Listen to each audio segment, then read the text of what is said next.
Balita mula sa lalawigan sa bawat rehiyon ng ating bayan. Dito sa Ang Pilipinas Ngayon.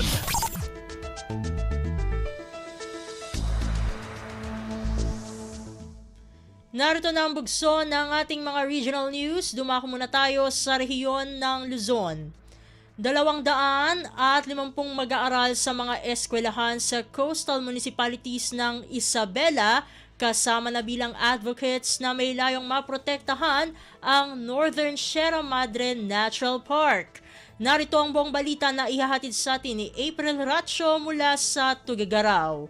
Dumano iti 250 nga estudyante manipod kadagiti pagadalan kadagiti elementarya ken sekundarya iti coastal municipalities ti probinsya ti Isabela ti karaman ita nga advocates para iti parang protektar ti Northern Sierra Madre Natural Park wenno NSMNP. Iti naangay a Youth for Environment in Schools Organization Capacitation and NSMNP Festival na isayang kati formal nga enlistment dagiti agtutubo kadagiti ili ti Divilacan ken Makunakon nga agdaldali na iti sakop ti Natural Park na isayang kati orientation kadagiti mainagi ti NSMNP kas kadakkelan a protected area iti Pilipinas ken ti papel daytoy iti biodiversity conservation na awis pa dagitoy nga aramiden dagiti responsibilidad da kas champions iti environmental protection. Impaganatgatmet ni Regional Executive Director Gwendolyn Bambalan ti Department of Environment and Natural Resources wenno di Region 2 ti napatiga papel ti NSMNP kas natural barrier iti mading epekto ti climate change kas kuma ti bagyo. Dayta ti damag manipud Tuguegarao City dayti ni April sa Lucon Ratio para iti Radyo Pilipinas World Service.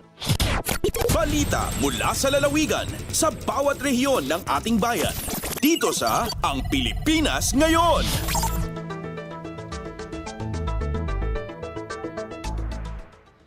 Inyong napakinggan ang ulat ni April Ratio mula sa Tuguegarao. Dakuin naman natin ang Baguio City, maximum deposit insurance coverage ng mga bangko tataas.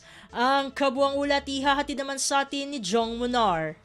Imbutaktak ni Philippine Deposit Insurance Corporation Corporate Affairs Group Vice President Jose Villaret Jr. nga iti mabit ket ngumato iti maximum deposit insurance coverage dagiti bangko. Iti agdama ket saan na dinakama ti agbalin nga baro nga insurance deposits nga impesigurado daytoy anangat ngata daytoy no iti agdama nga deposit insurance nga 500,000 pesos. Sigon ken kuanan na pagnumuan dagiti board iti PDIC nga ingato ti insurance deposits coverage gaputa saan nga mayan natop iti agdama nga insurance coverage nga ipapaida ken tapno magguyugoy dagiti tao nga agibangko. Kinuna ni Villaret posible nga iti maudi nga quarter iti tawen ket may ngato ti bank deposit sa insurance coverage wenno saan ket umana nga quarter iti tawen 2025. Manipod iti Radyo Pilipinas Baguio, Jong Munar nang ipadamag para ti Radyo Pilipinas World Service.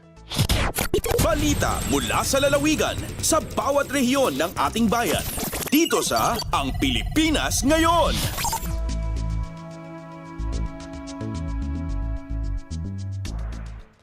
Inyong napakinggan ang ulat ni Jong Munar mula sa Baguio City. Pumunta naman tayo sa rehiyon ng Kabisayaan.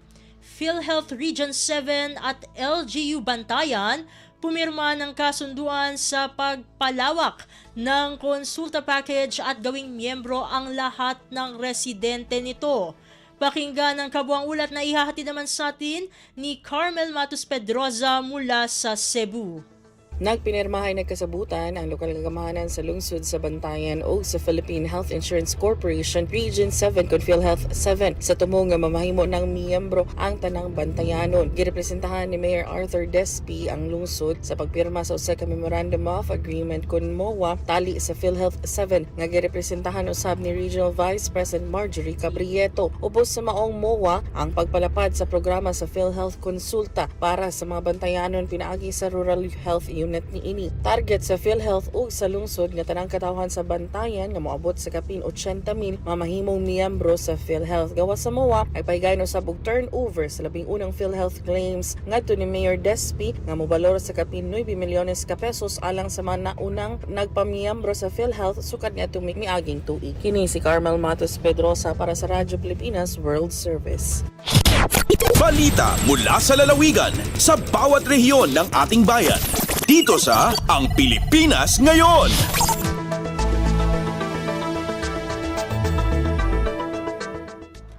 Inyong napakinggan ang ulat ni Carmel Matus Pedroza mula sa Cebu.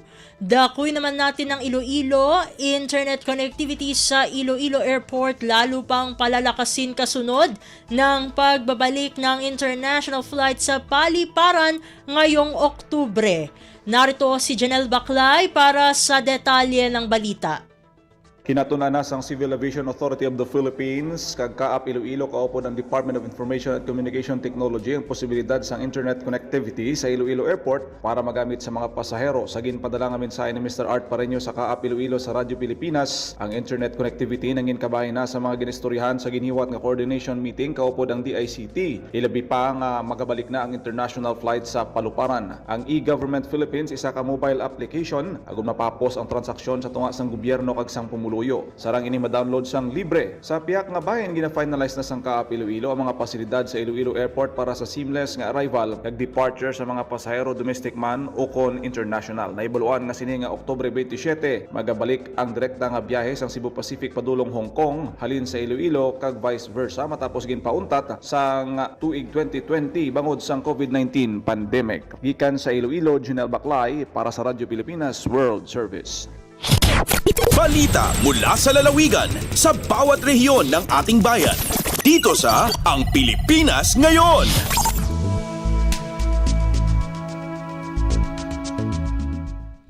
Inyong napakinggan ang ulat ni Janelle Baclay mula sa Iloilo. Dumako na tayo sa rehiyon ng Mindanao. Department of Social Welfare and Development o DSWD sa Davao Region nagsagawa ng serye ng mga seminar patungkol sa pangangalaga ng mental health. Ang kabuang ulat ihahatid naman sa atin ni Maymay Benedicto mula sa Davao.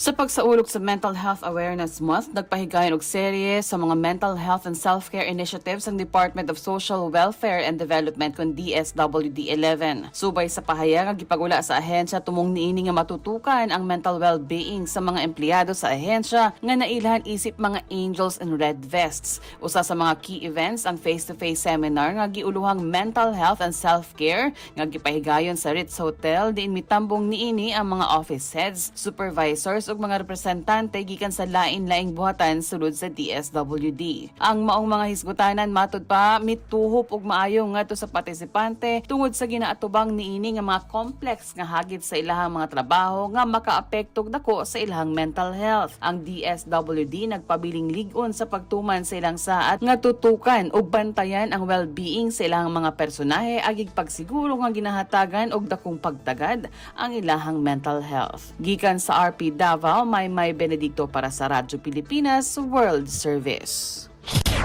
Balita mula sa lalawigan sa bawat rehiyon ng ating bayan. Dito sa Ang Pilipinas Ngayon.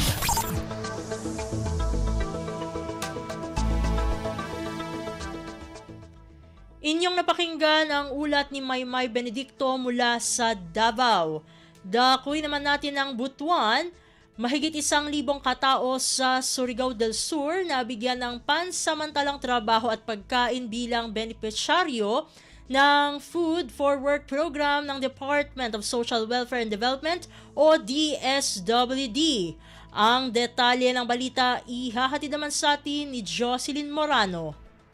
Mukabat sa sobra 1,100 ka mga lumulupyo sa Surigao del Sur ang malipayong midawat og family food packs sa gipaygayon nga pagpangapod-apod sa Department of Social Welfare and Development o DSWD Caraga. Serye sa distribution activities ang gipaygayon sa managlahing lugar sa miaging semana. Sigon sa DSWD Caraga, ang mga gitunol nga food packs ilawom kini sa gipatuman nilang Food for Work o FFW program. Apil sa mga natunulan ang 37 ka mga miyembro sa Bajau community dito sa Tandag City human misalmot sa community gardening project sa DSWD. Samtang ang pagpatrabaho sa paghinlo sa mga kanal, road clearing, ingon man coastal cleanup, ang gihimo sa mukabat 1,105 ka mga taga San Agustin ug human makumpleto ang trabaho gitunulan sila family food packs bugti sa kahago. Sulod sa nadawatan nga mga family food packs sa matag benepisyaryo ang mga basic commodities sama sa canned goods, noodles, kape ug asukal. Hatod sa FFW program ang temporaryong trabaho ug food assistance diin target dinhi kadto mga vulnerable communities nga mopailaw sa bisan unsang community improvement projects.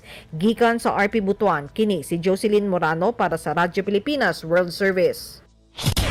Balita mula sa lalawigan sa bawat rehiyon ng ating bayan.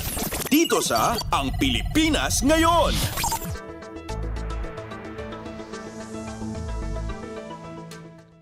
Inyong napakinggan ang ulat ni Jocelyn Morano mula sa Butuan. At yan ang naging kabuuan ng ating programa para sa araw na ito.